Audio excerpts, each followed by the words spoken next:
Okay, so we've been reading a chapter each month from An Open-Hearted Life, co-authored by Dr. Russell Coates from Eastern Washington University. He's a clinical psychologist and a professor in the psych department there, and me. So we're on chapter 28 now, called Rules of the Universe. Last month, we talked about the disadvantages of the self-centered mind. Okay, and in the future, we'll talk about the benefits of cherishing others. But this chapter on the rules of the universe is another way to get us to look at our self-centered mind. Okay, so I'll read a little bit and comment. And I think this chapter is very timely for what's happening in the world right now with the virus and how it's affected all of our lives. Okay. For those of you who have the book, we're on page 129. Self-centeredness is one of the biggest forces that interferes with the cultivation of compassion. Yeah, quite obviously, because compassion is focused on others. When we're self-centered, the focus is on us. So, you're going in opposite directions. As its name indicates, self-centeredness is self-focused, while compassion focuses on others. Oh, the book took the words right out of my mouth. I wonder who wrote this. They can't both exist in our minds at the same time. Sometimes we take ourselves too seriously and beat ourselves up for being selfish. This is just another aspect of self-centeredness. So some humor is necessary when stopping self-centered thoughts. So I, here referring to myself, find that one of the best ways to find humor in a situation where my self-preoccupation is flaring is to look at what I call the rules of the universe. Okay? So, in case you've ever noticed or never noticed, we all have certain rules of the universe. We usually haven't even verbalized them to ourselves, let alone to the people around us, let alone to the universe, but we operate based on these rules. And then when the universe and the people around us don't follow our rules, we get really ticked off. Okay.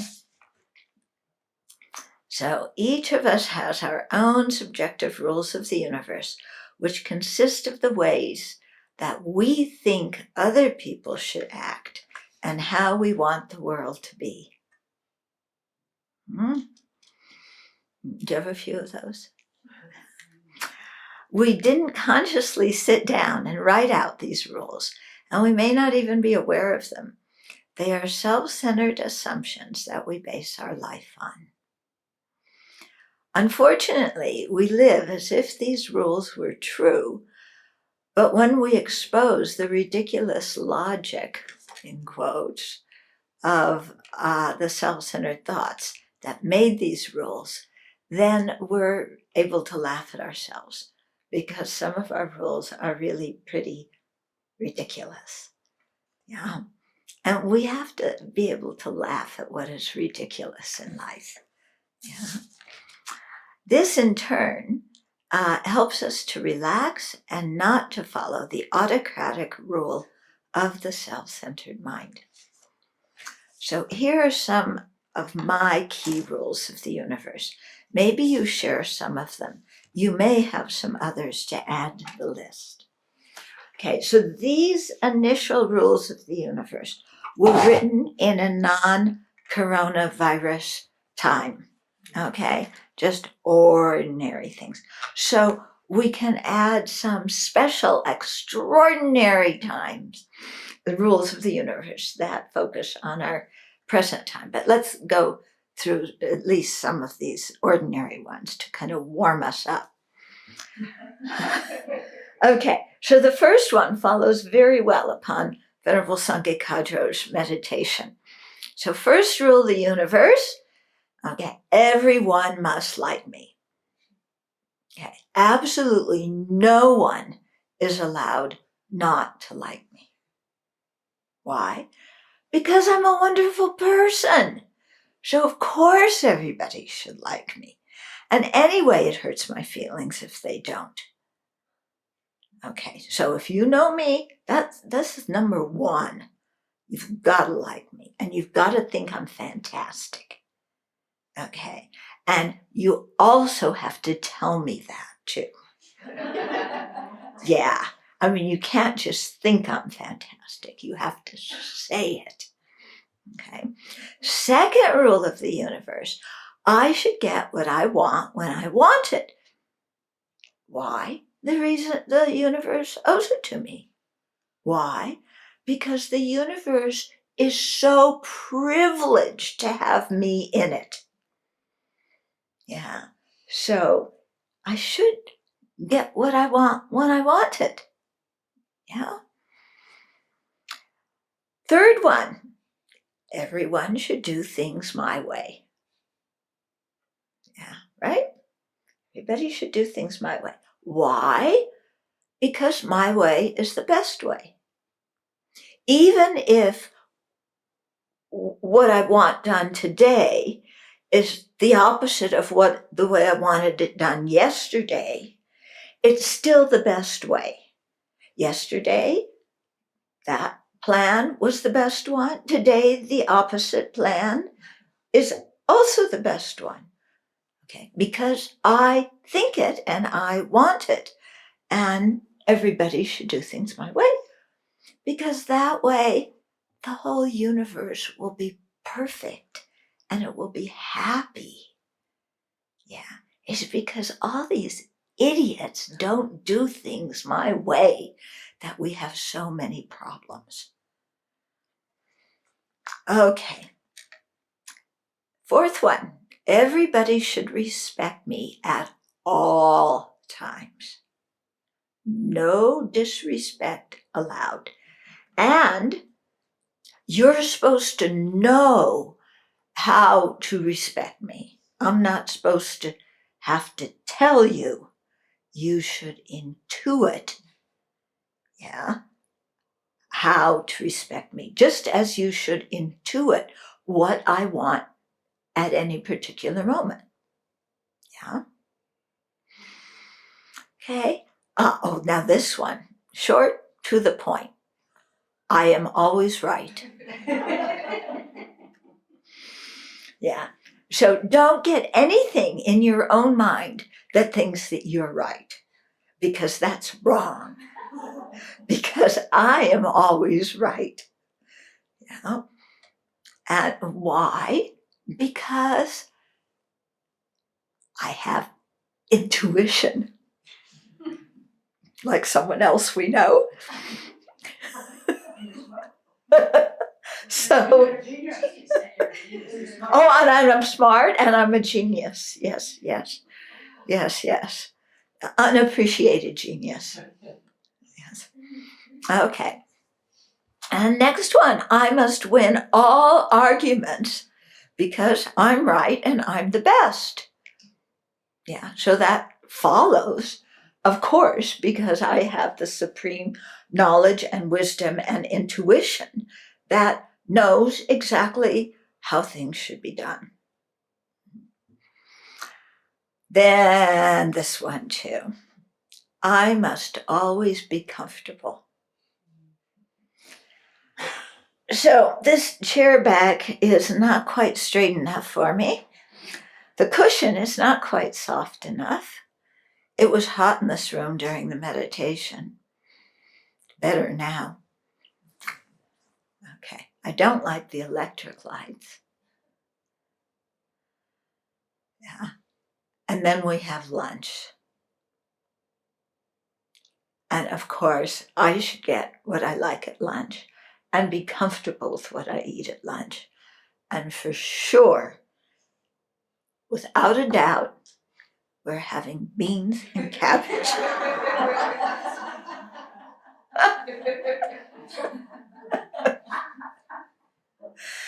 And salsa with lots of chili.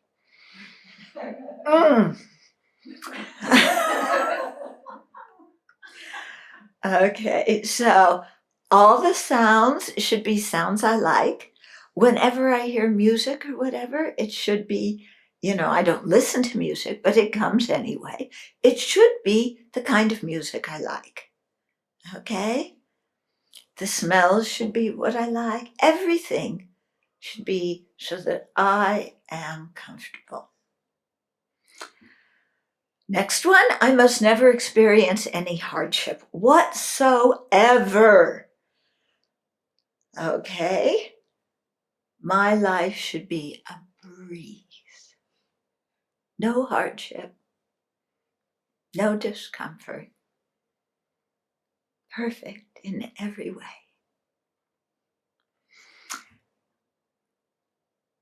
Next, it's my way or the highway. And you should know this and obey.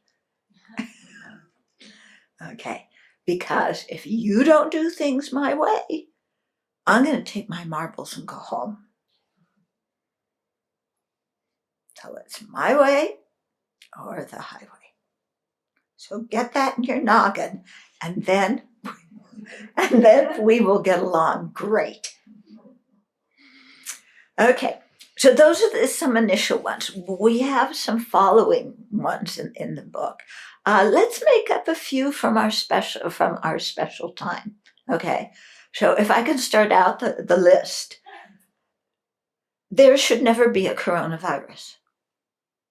That is against all rules of the universe. Okay, it should not exist. So I don't know what happened to the universe that it created this when I don't want it. Okay, what's another rule of the universe? Yes. The government should always function well. The government should always function, and it should always function well. Or I should say, it should always function well, and at least it should function. Yes. Okay.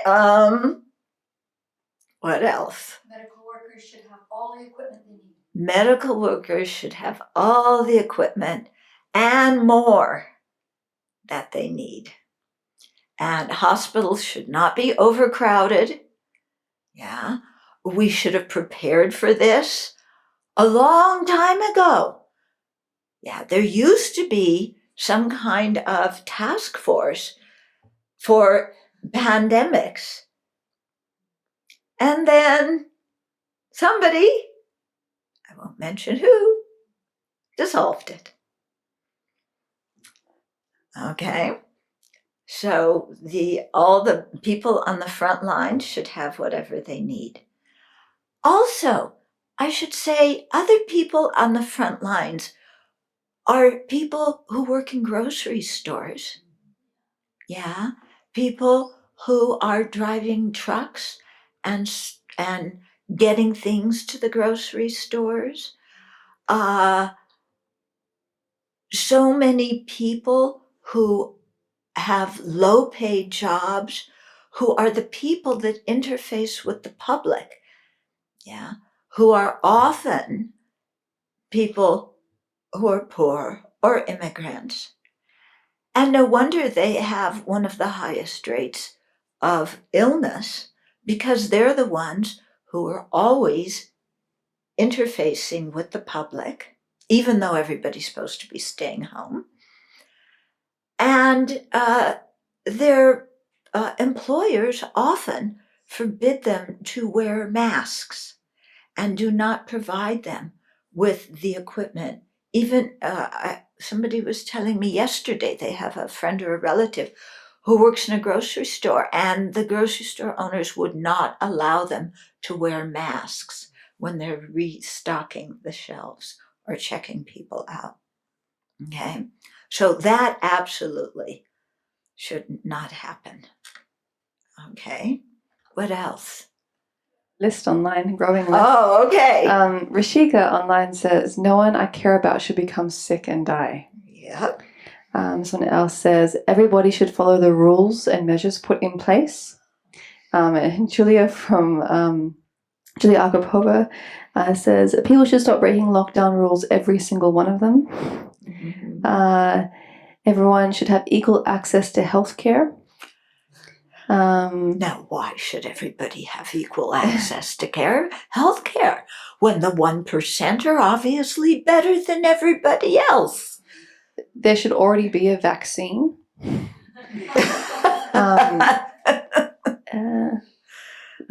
Tukjay says, their employees should be given several weeks notice before being laid off.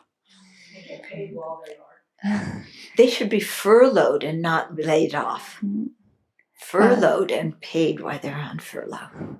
Deliveries should be instantaneous. No waiting, no matter how many other people ordered ahead of me.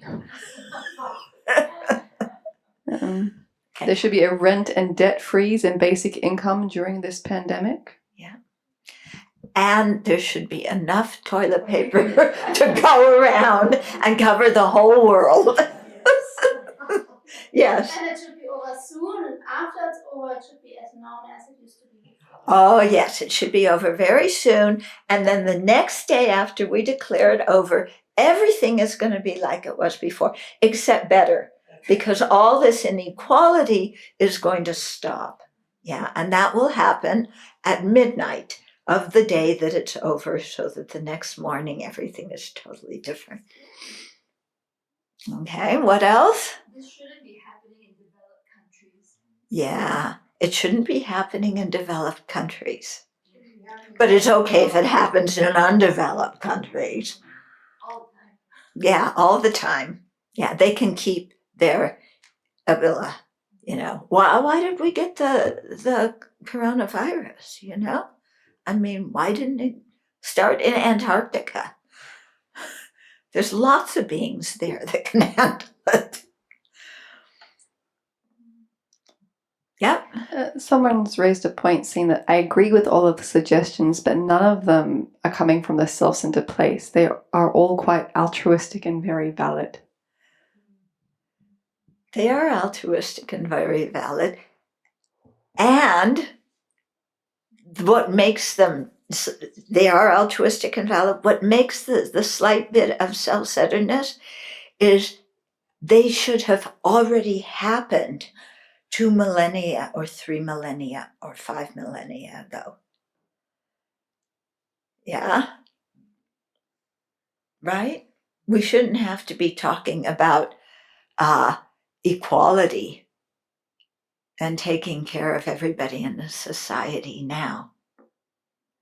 Should have happened already. Yeah? However altruistic the thought may be, the anger that arises in wishing that somebody else was responsible for fixing it and I'm suffering for it, that's the point. Right. Yes. Yeah, I'm suffering. Somebody else should fix it. And we know who.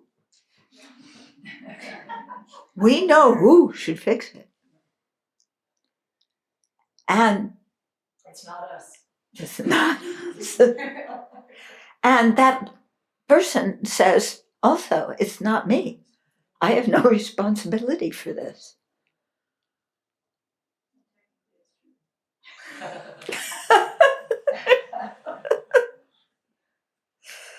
Okay, some more of my rules of the universe are: everyone should know when I need help and respectfully offer to help me without me needing to ask.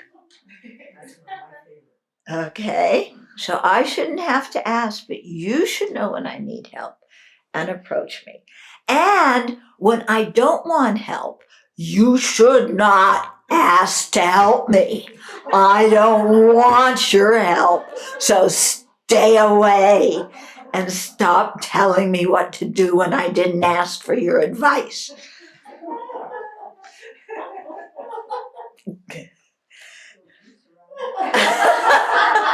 would you say? There's a little juice around it. Oh, yeah, that one's good. Next one. I should never get old or sick. Okay. So I should become younger all the time. Except I don't want to go back to kindergarten. Or teenage. Or teenage. Oh, God forbid. Oh, except I don't believe in him. But he can forbid it anyway. Okay, all the resources at home or work should go towards my project first, because mine is the most important at all. Don't even think of arguing with me about this. So whatever my project is, I don't care how many people we're working with, my project is the most important. The resources should go to my project. Next, when people ask me for advice and I give it, they should follow it. They should not say, yes, but. And if they don't follow it, they're idiots. Okay. Yeah, so why are you asking me for advice if you don't want to follow it? Yeah. At least give me a break, okay? Yeah. Anyway, my advice is always right, so I'm going to give it to you anyway. Okay, next one. If you don't understand what I'm talking about, it's because you're stupid. Okay, so yesterday Venerable Thubten Chodron was telling us about the 3 natures of the Yogacarya school. And we all went,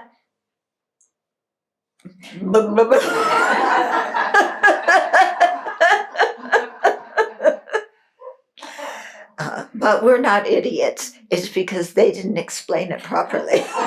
Yeah, Vasubandhu, the Buddha, they should know that they're dealing with people like us and explain it according to our aptitude. So they should begin it with duh. Okay, next one. I'm innocent even when I made a mistake.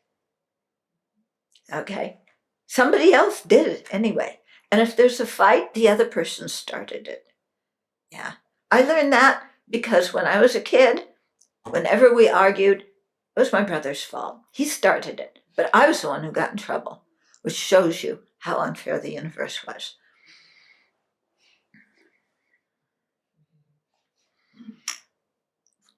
The next one follows completely well on that one. My mistakes are always other people's fault.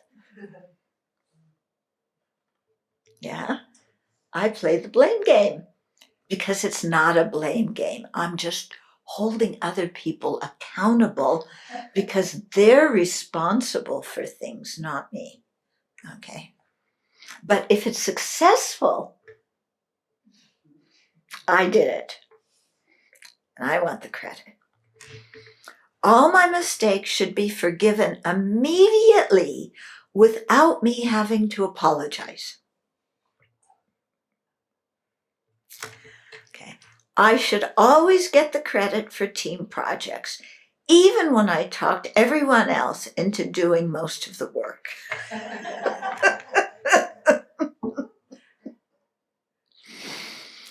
Okay.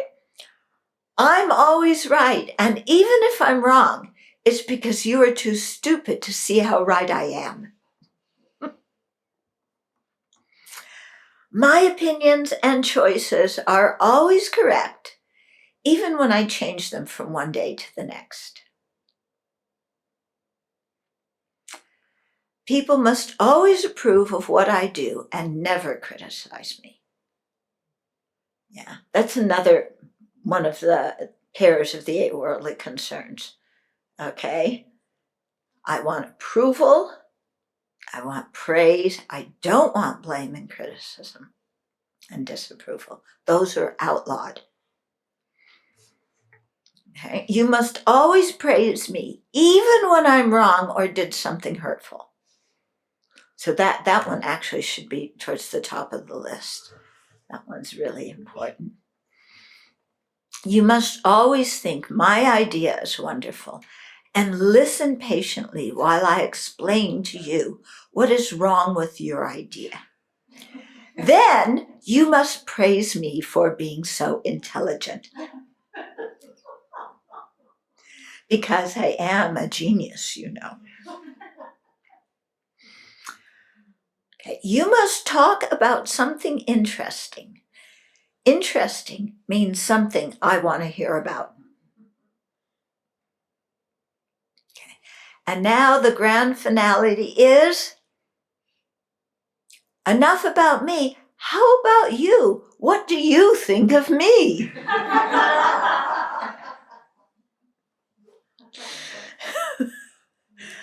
Okay. Do you have these same rules of the universe? Yeah, but probably a few more. When we look at the way our mind sometimes thinks, we have to laugh. Here we are, people who sincerely want to develop impartial love and compassion, yet our minds are stuck in the most absurd, self-centered thoughts possible. True or not true? We need to have some compassion for ourselves and extend kindness and love to ourselves, despite our absurd, self-centered ways of thinking. And we need to be able to laugh at these stupid ways of thinking. Yeah. Instead of taking ourselves so seriously and then going, oh, mea culpa. I expect the world to be the way I want it to be. How selfish I am. Feel sorry for me? Come on. Come on. Yeah. Oh, yeah. Louder. Oh, okay. Okay, that's enough. Shut up.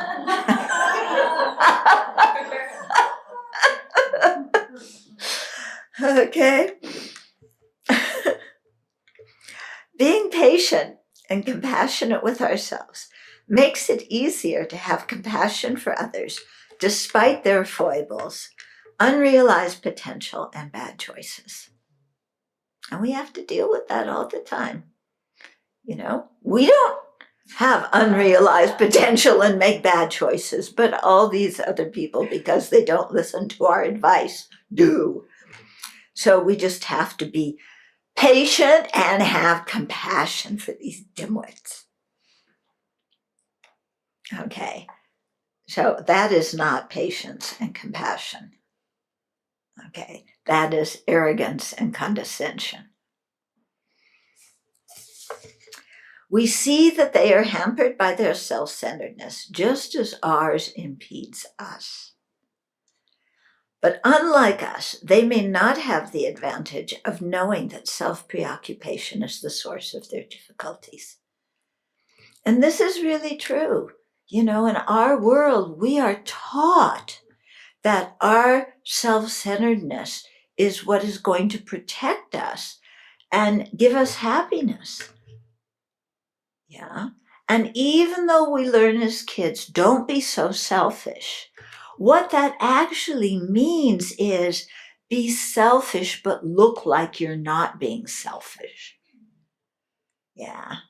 It's okay to be selfish, but look like you're nice. And as long as you can make other people think you're nice, even when you're being selfish, that's okay. Yeah, because if you aren't selfish, and if you don't take care of yourself, and if you don't stand up for yourself, the whole world's gonna walk on top of you and make you a doormat. What's that song? I'm gonna walk all over you. These boots are made for walking, and I'm gonna walk all over you. Okay, yeah. Go Nancy Sinatra. Yeah. So, yeah. So we have so much imprint like that in our minds, and we have to totally, redo our way of thinking and really sit down and think, does my self-centeredness actually help me? or does it create more problems for me? Yeah. Because I want to have my way all the time, but then what results from that? Other people don't like me. But that's my first rule of the universe, is that everybody must like me. So who's shooting me in the foot? I'm shooting myself in the foot, making myself very disagreeable and hard to be with.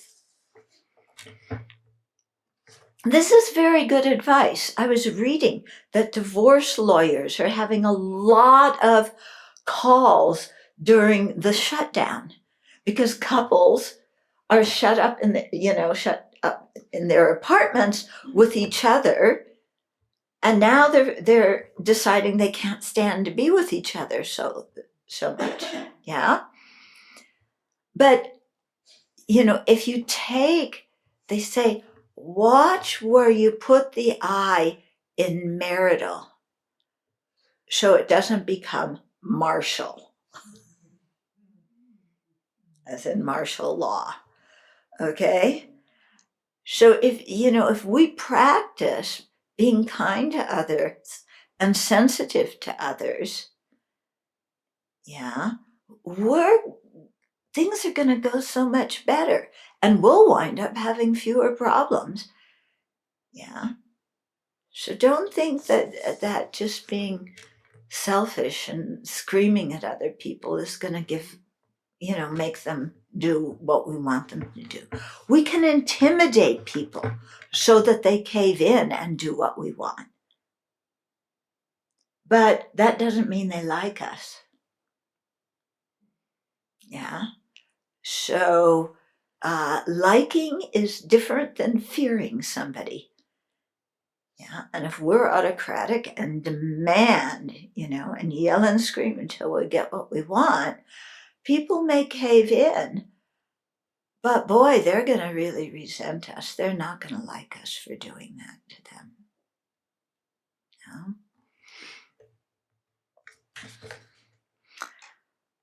No? Okay, we must wish ourselves and others well, as each of us goes about freeing ourselves from the causes of suffering and creating the causes of happiness.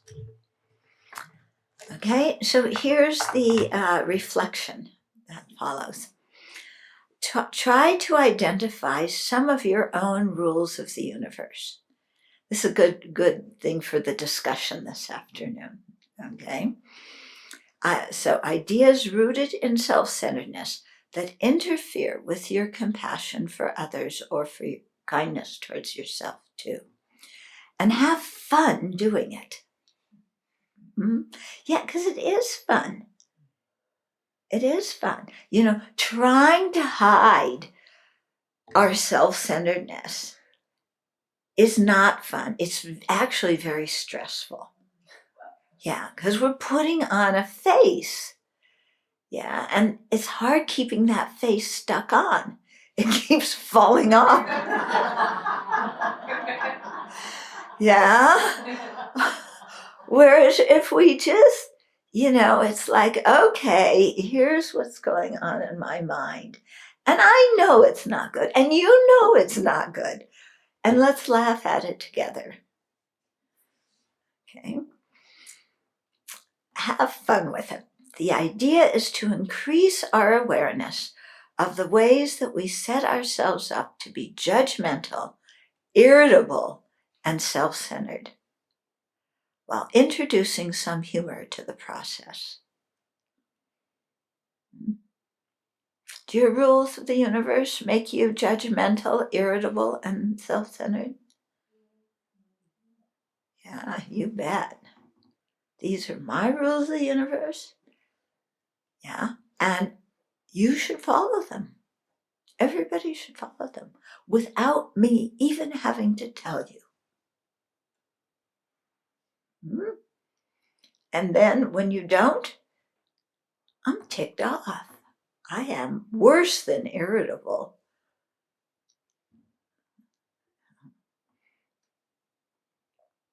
As you consider the examples above and those from your own life, Allow yourself to be amused by some of the ridiculous ideas our self-centeredness produces. Compassion works much better when it is expressed with warmth, and humor is a wonderful way of warming things up.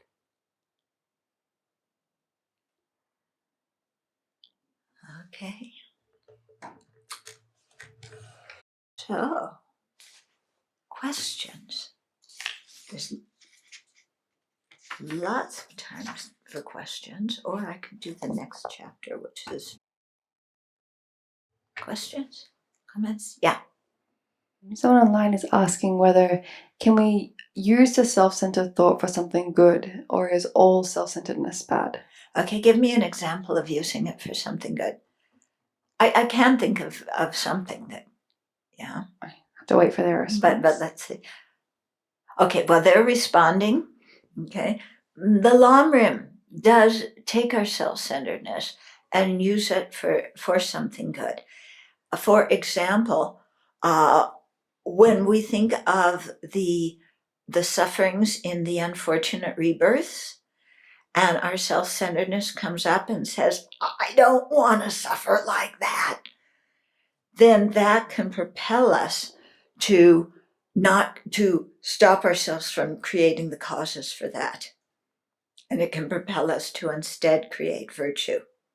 Okay, that's if we believe in karma. Otherwise, we think of the sufferings and unfortunate realms, and that just breaks our rules of the universe, because of course we should never experience that. But if we have some idea that those sufferings come from causes, and since we're thinking about ourselves explicitly here, I don't want to experience that, then it could move us in a good direction to practice virtue and abandon non-virtue. Yeah, so His Holiness talks about wise selfishness. When I was speaking to the Yale students, they brought this up too. And I think His Holiness speaks about that when he is doing a public talk in the West. Okay, that's not in his talks to the Sangha in Asia. He doesn't say that. This is for public talks in the West, where the audience, it was probably mostly not people who are Buddhists, but they're curious, to hear what he has to say, because they heard he's a wise and kind person. And I think he does that because it's one way to get people to understand how interconnected we are. Yeah, that what we do matters. It influences others. So if we want to be happy ourselves, then we should be wisely selfish and take care of others, because when we take care of others, then we live in a better society where we ourselves are better taken care of and more comfortable and face less danger. Yeah. So I think he says that in that particular circumstance to really emphasize how interconnected we are. And I think, especially with the situation now with the virus, it's really exposing to us in a very graphic way the ways that we are interconnected and how we often overlook that. Yeah, because my hope is now people, when they're going into grocery stores or they're going into the few stores that are open, or they're ordering takeout or having packages delivered to their house, hopefully they're thinking about all these people who are still working and who are exposed to the public, many people in the public, whose employers often don't give them the proper equipment, let alone masks, and who are risking their lives to take care of the rest of us, because we have the opportunity to just go online and order 15 rolls of toilet paper. And it's somebody else's job to load that, to put it on the truck, to deliver it to us, maybe now we're thinking about the lives of those people. Yeah, because as those people get sick, and as the death rate is higher amongst those people, we realize that they're human beings with feelings. They aren't just there to serve us. Yeah, and we start caring about them. Yeah. I mean, and then you take this to the healthcare workers. One nurse was holding a sign that said, "When we're dead, who's going to take care of you?" She said it very well. If we don't take care of the healthcare workers, who's going to take care of us if we get sick? Yeah, we are so interconnected. And those people are working, shifts that I can't even imagine in circumstances that I can't even imagine. Yeah. So maybe now we're getting some sense, as just people in the country, how important universal health care is. Yeah. Because have you noticed now everybody thinks it's a good idea? Yeah. And everybody's aware that if Joe Blow, who lives in another neighborhood where there's a high mortality rate, if Joe Blow gets sick, you can't just dismiss it because he lives in that neighborhood and he's other. Because he's the person who delivers your takeout pizza, or he's the orderly that collects all the contaminated masks and human things, in the hospital. So hopefully now, this is really my prayer for this country, that we're really seeing how intertwined and dependent we are, and that it just doesn't work to have the 1% and then everybody else. Yeah. Because we're too interconnected. Yeah. Can you imagine what would happen if all the doctors and nurses said, we're going on strike. This is unacceptable. If you don't give us the PPE that we need, we're not showing up for work. Yeah. What would happen if they did that in the private hospitals, let alone the public ones? So we have to take care of each other. My sister wrote an email to me the other day and said that she lives in a suburb of Denver in Colorado. And, it's just a big housing development. So there's no businesses or anything there. But every day at 5 p.m., everybody comes out on their porch and they clap and yell for the healthcare workers and the people that are still working, in harm's way. And she said it's so interesting because now all of the neighbors are really looking at one another. And now the neighbors are seeing the ones that are quite old and maybe need more help. And so now they're communicating, and there's a face to all of these houses now in a different way than there ever used to be. Yeah. So I think it's happening in that way. I think so too, in regard to the environment, because many people stay home to protect themselves or others, and so the environment has a break from all the pollution, and to see that actually we are benefiting from that, in the long term. And I hope so much too that being less self-centered and only thinking about ourselves, wanting to get what we want and go where we want, that this has a damage to the environment, and not wanting what we want or reducing our consumption will have a good effect on the environment and the future. Yeah. Yeah. You hear stories about New York where you can breathe the air, and Delhi, Yeah, where you can see the sky now. So a lot of pollution is clearing up because we're not putting it back in day by day by day.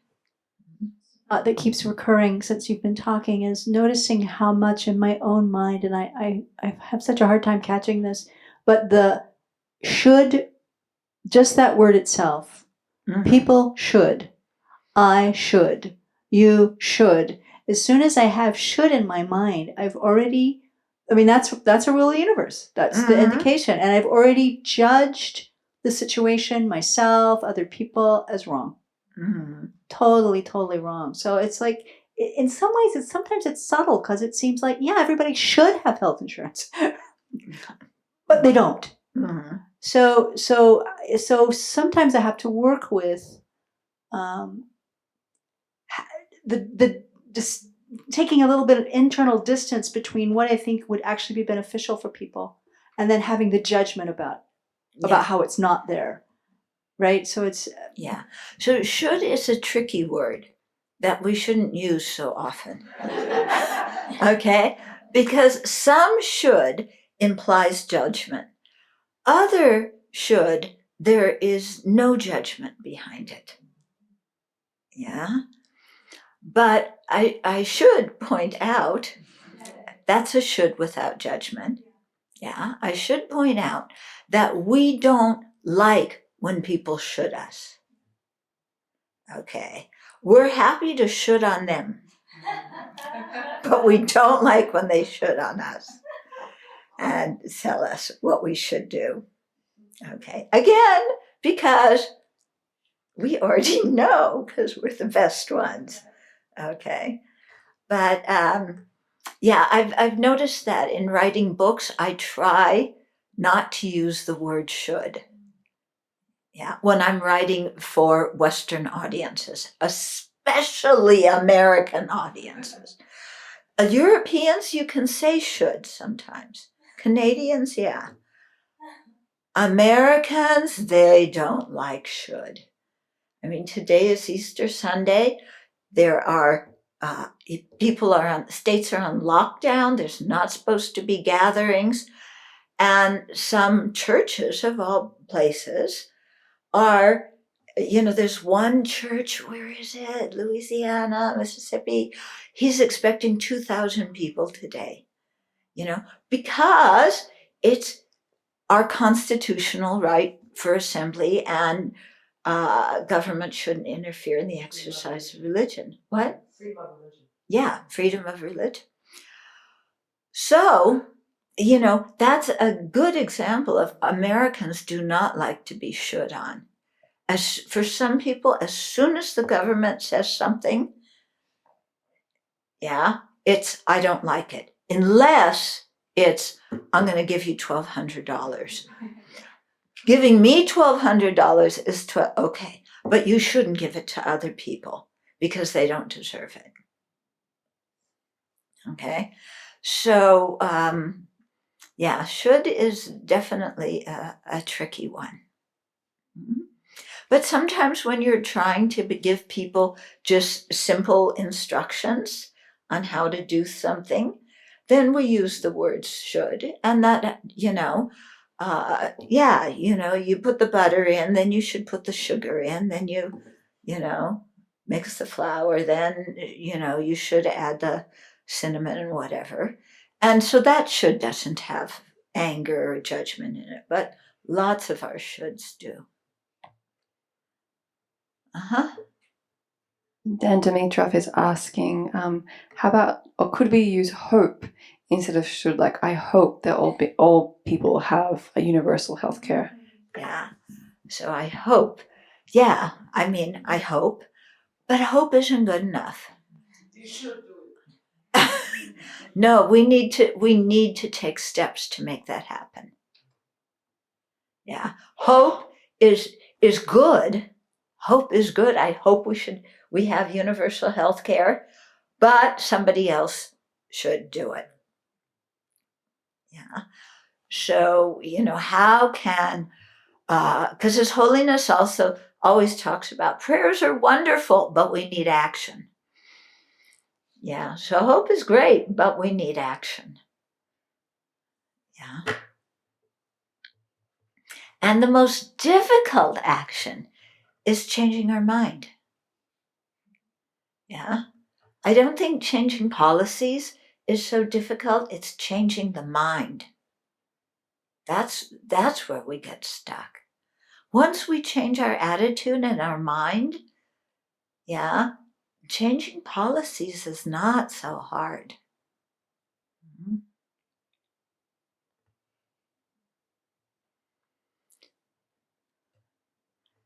Okay, so the next chapter is short. We can go on to that. It's chapter 29, the benefits of cherishing others. So it's a short chapter, but that doesn't mean that there's only a few benefits to cherishing others. There's lots and lots and lots of them. Okay, so cherishing others is a source of joy and peace. Yeah? It frees our mind from the problems and pain of self-centeredness and from the regret that self-centered behavior often causes. Yeah, because when we act out of self-centeredness, then often we have regrets, remorse, we feel guilty afterwards. So when we cherish others, then we don't do those actions or have those thoughts, so we don't have the regret and remorse and guilt that comes from them. Cherishing others brings happiness to those around us, who in turn share their joy with other people. Whether we are paying it forward or paying it back, kindness begets kindness and eases pain. We no longer suffer from feeling excluded because we see the big picture, and as a result, seeing others' kindness, we feel close to them. Okay. Everyone feels at ease and safe around those who cherish others. All the great religious and humanitarian leaders have this magnificent attitude, and it brings peace without regret in those who have it. So I need to just digress here for a minute. Okay. Last night, I don't know how I found out about this, but there was something called Saturday Night Seder. And not Saturday Night Live, Saturday Night Seder. And they had a lot of the people were performers. I don't know who half of them are, but I don't even know a quarter or an eighth of them. But they were performers, or there were some, other people, famous people. And they invited all their friends who aren't Jews to do a Seder over the internet. Okay. And so it was a Seder that was light on the religion, but heavy on the caring and affection for others. So there was a lot of humor in it. Yeah. And really, really cute. But what really came through in this virtual Seder was this feeling of kindness and affection towards everybody. Yeah, because like I said, they invited their non-Jewish friends who did some of the songs and the different things. And it was really, really beautiful. And they were all doing it in their own homes. Somehow, when they were doing, because, Passover has a lot of songs. So, but they did it so that they were all, singing and doing these things, each in their own space, but it was coordinated. And it was really beautiful. I'm sure it's still on YouTube, you could find it. But there was so much feeling of, okay, here we are in the coronavirus. This is a holiday where you're supposed to be with the whole family. Yeah, the whole mishbocha is supposed to come over, and you're supposed to all love each other and celebrate and not criticize and get on each other's cases so much. But that, of course, is what happens when you're together. But anyway, okay, So it's supposed to be a holiday like that. And here everybody is in their own apartment somewhere around the country or the world. And they put together this show, with a Seder. And it was just the warmth and caring that came from that. Yeah, had a very palpable effect. Yeah.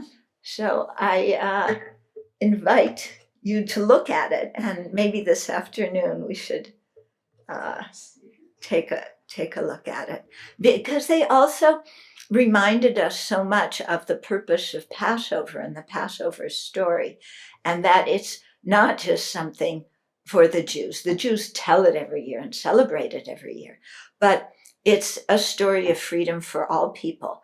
And it's not just political freedom that it's a story of. It's, you can, really see it as freedom from ignorance, anger, and attachment. Yeah, and the search for freedom that we all have in our lives from whatever oppresses us, Could be political stuff, but mostly, of course, from a Buddhist perspective, our internal oppressor of ignorance. So, yeah. So I brought it up right now because it really affected me, and because it was a clear demonstration of all these people who didn't know the people who were watching it, yet they all wanted us to have a good experience. And I think they achieved that. Yeah. So it's interesting how, of course, we don't need to know people personally even to be able to benefit them and to wish them well and to receive their kindness and give them kindness. While we contemplate the benefits of cherishing others, we have to keep in mind the faults of self-preoccupation. This involves a process of gradual training. I wish it would happen quicker. Yeah, that's another of my rules of the universe. All the realizations of the path should come quick, cheap, and easy, and I shouldn't have to exert much effort. Okay, our self-preoccupation has been with us for a long time, so we cannot expect it to politely bow out immediately. Rather, this process of transforming our mind needs consistent effort over a long period of time. There are no shortcuts, no pill to take or app to download. And we can't pay someone else to do it for us. So being in the 1% does not get you to enlightenment faster. And it doesn't get you to a good rebirth faster. Because these are all things we need to create the causes for ourselves. It will inspire us to train our minds to view difficult situations and people from a new, compassionate perspective. These changes, in turn, will increase our enthusiasm for cherishing others. It's a win-win situation. Okay, so here's the reflection on the benefit and joy of cherishing others. So bring to mind the many benefits of cherishing others. So just sit, in your meditation and go over one after another, and really think about it, What happens when you're kind to people? What happens when you care about people? Not only the immediate people around you, but the people in the broader society, the people that we share the planet with, all the creatures and living beings we share the planet with. What happens when we cherish them, and realize how interdependent we are? Think of the times you felt most fulfilled and at peace. You'll likely find that these were the times you felt the most connected with others, when your heart was open and caring. Don't you think? At these times, we can just be ourselves, peacefully existing together with others. Recall all of the conditions that make up your life are due to the efforts and kindness of other beings. Let the thought of cherishing others and wishing to repay their kindness rise up in your heart. Contemplate how cherishing others will benefit both them and you. Experiencing your care, others will feel safe and will be able to be honest and genuine. Perceiving that you want them to be happy, they will release their drive to compete and will be more creative and cooperative. That's an interesting one, because we usually think that when people are competitive, that's when they're really creative. But I think sometimes when people are focused on competition, it's really limiting their creativity, because they're trying to think of what will get me ahead in somebody else's paradigm, instead of what can I create out of my own ingenuity.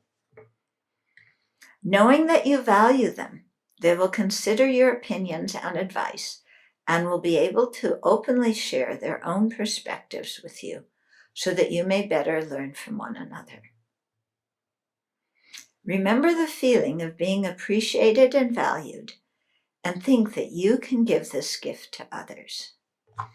So I'm reading this quickly, but actually each one of these is a sentence to meditate on.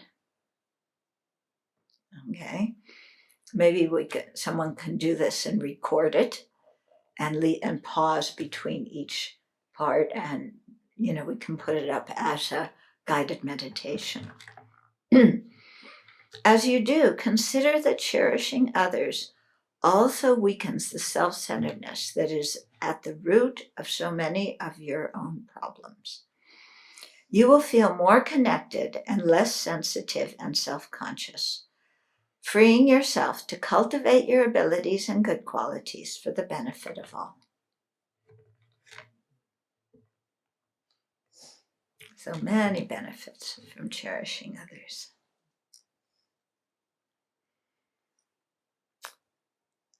Okay.